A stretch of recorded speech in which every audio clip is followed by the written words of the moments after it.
요나서 말씀입니다. 요나서는 여로보암 2세 때 선지자 요나가 자신이 경험했던 역사적 사실을 통해서 이방민족의 구원에 관한 하나님의 계획을 예언한 예언서입니다.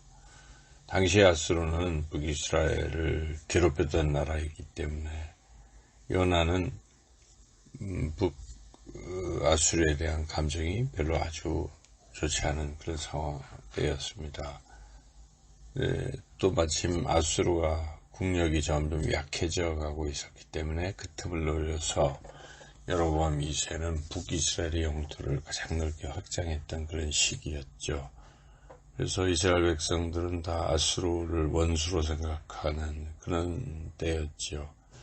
이럴 때 요나도 역시 그런 비슷한 마음을 가지고 있었는데 하나님께서 그 요나를 부르셔서 니느웨로 가서 아수르의 수도인 니느웨로 가서 말씀을 전하라 이렇게 명령하십니다. 그러나 요나는 그 하나님의 명령에 불순종해서 니느웨로 가지 아니하고 다시스로 도망을 칩니다. 그러자 하나님께서 요나가 탄 배에 풍랑을 만나게 하셨고 그리고 요나는 바다에 빠지게 되었습니다.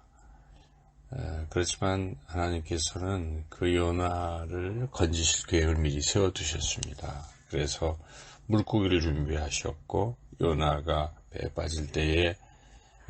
빠질 때에 물고기가 그 요나를 삼키게 하셔서 요나를 안전하게 보호하셨습니다.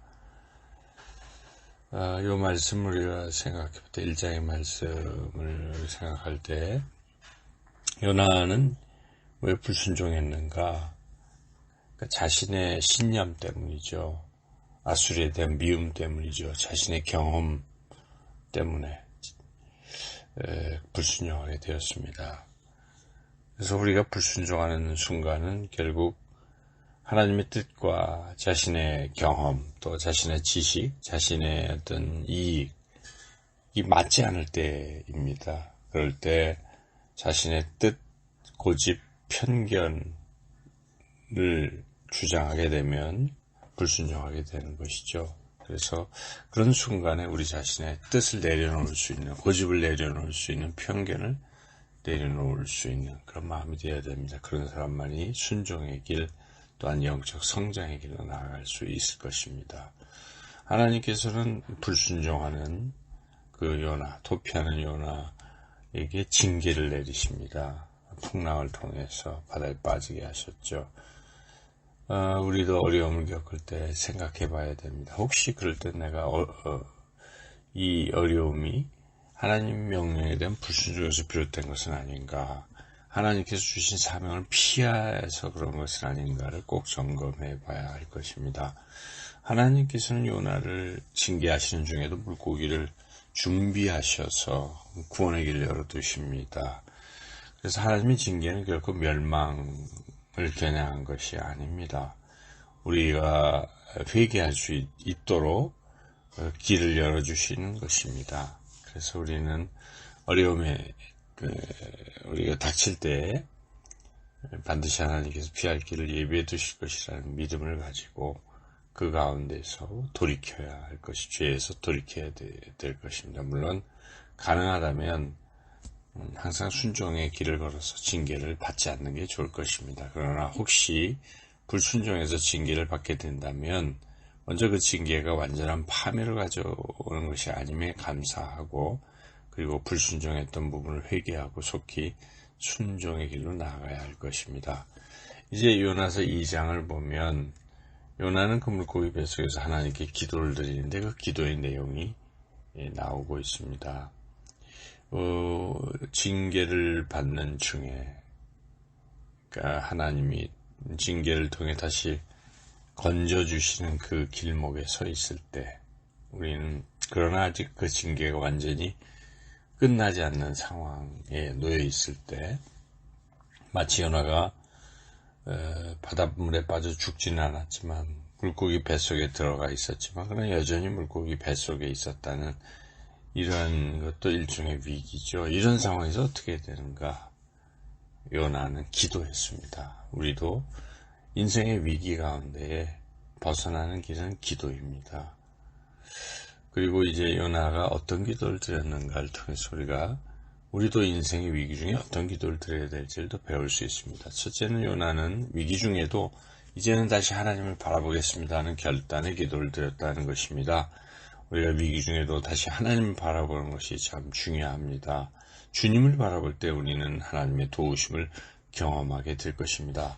여호사밧도 큰 무리가 침입했을 때 그 어찌할 수 없는 위기 상황에서 주만 바라보았습니다. 히스기야도 죽음을 앞두고 이제 사형 선고를 받고 도저히 헤어날 길이 없는 그 순간에도 그는 벽을 향하여 오직 하나님만 바라보았습니다. 그리고 통곡의 기도를 드렸습니다. 하나님께서 그 기도에 응답하셨습니다. 여호사밧의 기도에 응답하셔서 대적을 물리쳐 주시고 또 히스기야의 기도에 응답하셔서 그의 생명을 15년간 연장시켜 주셨습니다. 두 번째 요나가 드린 기도는 자신의 생명을 건져 주셨음에도 감사하는 그런 기도를 드렸다는 것이죠. 그래서 우리가 또 위기를 만날지라도 그 상태에서 현재 생명은 보존하고 있다는 사실에서 그 생명을 건져주시니까 하나님께 먼저 감사드려야 될 것입니다. 그리고 이 위기의 순간에도 이렇게 살아있다면 하나님께서 아직까지 살려두신 것이다 하는 것을 깨닫고 더욱더 기도해야 되겠습니다. 세 번째로 요나는 자신이 비록 피곤할지라도 하나님을 생각하게 하나님께 기도를 드린다면 하나님께서 기도에 응답하신다는 것을 확신하는 기도를 드리고 있다는 것이죠. 이 확신이 참 중요하죠. 겨자씨하나 만한 믿음만 있어도 산이 바다에 빠지게 하실 정도로 하나님 응답하십니다. 우리는 믿음이 있어야 할 것입니다. 작은 믿음에도 믿음이 있어야 됩니다. 믿음이 없이는 하나님을 기쁘시게 할 수 없습니다. 주님은 믿음대로 내 병이 나을 것이라고 말씀하셨습니다.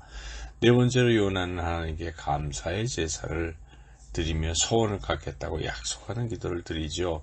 그래서 우리도 위기를 벗어나게 하실 하나님께 미리 감사하고 또 하나님 위에 헌신하겠다는 소원의 기도를 드려야 할 것입니다. 이제 마지막으로 다섯째로 요나의 기도는 구원은 하나님께 속했다는 것을 인정하는 기도이지요. 그래서 우리가 항상 하나님이 인정해야 됩니다. 생사여탈권 하나님께서 쥐고 계십니다. 그러므로 우리를 살리시고 구원하실 것을 우리가 인정하는 것이죠. 하나님은 그런 요나의 기도를 들으시고 기도에 응답하셨습니다.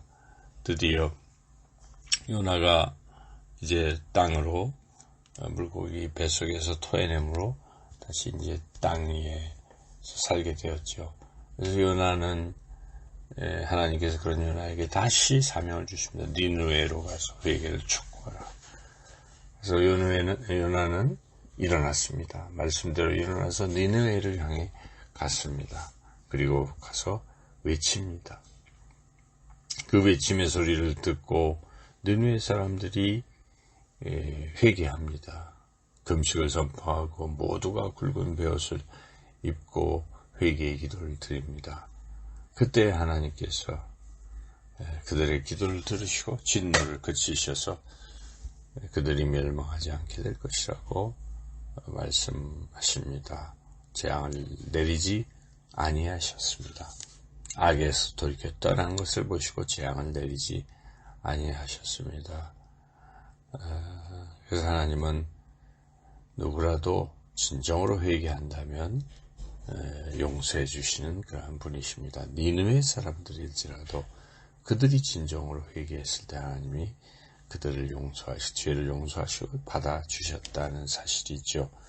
그래서 이 회개는 참 중요합니다. 회개 없는 구원은 없습니다.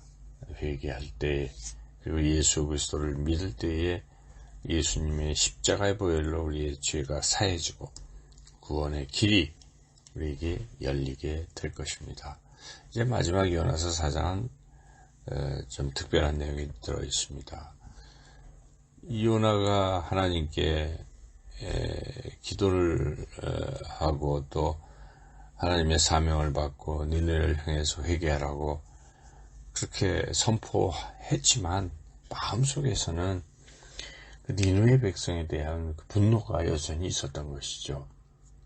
그래서 하나님께서 실제로 니느웨 백성의 회개를 보시고 들으시고 그들에게 재앙을 내리지 않는 이런 상황 속에서 요나는 그것을 굉장히 싫어했습니다. 성까지 내었습니다. 그리고 하나님께 차라리 자기 생명 거둬달라고 기도까지 하는 것이죠. 이에 대해 하나님께서 요나에게 네가 성내는 게 옳지 않다 말씀하십니다. 그럼에도 불구하고 요나는 회개하지 않고 계속해서 니느웨가 멸망되기를 기다립니다. 그래서 성읍 한쪽에 초막을 짓고 성읍이 멸망될 것을 지켜보고 있는 것이죠. 그럴 때 하나님께서 요나에게 박넝쿨을 준비하셔서 뜨거운 햇빛으로 가려주셨다가 요나가 그걸 보고 크게 기뻐했지만 이번에는 하나님께서 벌레를 준비하셔서 다음날 새벽에 박넝쿨 다 갉아먹게 하십니다. 박넝쿨은 시들고 해가 뜰 때 다시 하나님께서 뜨거운 동풍을 준비하셨기 때문에 요나는 해의 머리를 조이고 혼미해서 스스로 죽기를 구합니다. 그때 하나님께서 요나에게 나타나셔서 네가 박넝쿨 때문에 이렇게 화를 내는 게 옳으냐 물으시고 말씀하십니다. 네가 수고도 재배도 하지 아니하였고 하룻밤에 났다가 하룻밤에 말라버린 이 박넝쿨을 참 아꼈는데 하물며 내가 이 큰 니느웨 성읍에 좌우를 분별하지 못하는 많은 백성을 아낀 것이 무슨 잘못이 있느냐라고 말씀하십니다. 이것은 하나님께서 니느웨 백성도 구원하신다. 즉 이방인도 구원하신다 하는 그런 말씀이죠. 요나 입장에서는 자신들만 이스라엘만 구원받았으면 좋겠는데 이방인들까지 특히 자신의 나라를 침략하고 해치는 그러한 원수까지도 하나님께서 구원하신다는 말씀에 순종을 해야 합니다. 하나님은 하나님께 회개하는 사람, 그 모든 사람들 다 구원하시는 마음을 품고 계신 것이죠. 하나님은 모든 사람이 구원받기를 원하시고 악인이 죽는 것을 기뻐하지 아니하시고 그 악인이 회개하고 돌아오면 언제나 용서하시는 그런 하나님이시죠. 우리가 이러한 하나님의 마음을 품어야 합니다. 모든 사람을 구원에 이르기를 원하시는 그 하나님의 마음을 품고 우리도 이 세상의 모든 이들에게 주의 복음을 전파하는 그런 삶을 살아가시기를 주님의 이름으로 축원합니다.